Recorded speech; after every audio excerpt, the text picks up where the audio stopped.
Ukimwona mtu amesimama kwambie hospitali ya Kwale haina dawa, nenda uulize kwanza shida iko wapi. Kwa sababu sisi kama serikali, nafikiri ukiangalia kaunti zote, serikali ya Kwale inalipa KEMSA on time. Bora tu resources zimefika. Resources zikichelewa, sisi naye pia hatutolipa KEMSA.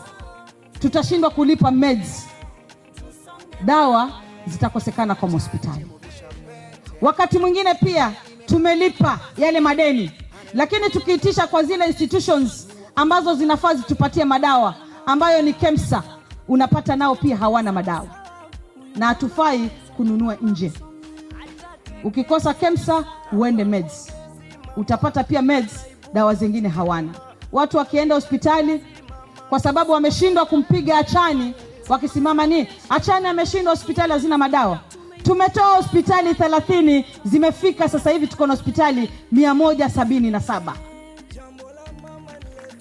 Ni kazi ndogo hiyo. Kutoka wafanyikazi 100, sasa tuko na wafanyikazi zaidi ya 1000 kwa hospitali.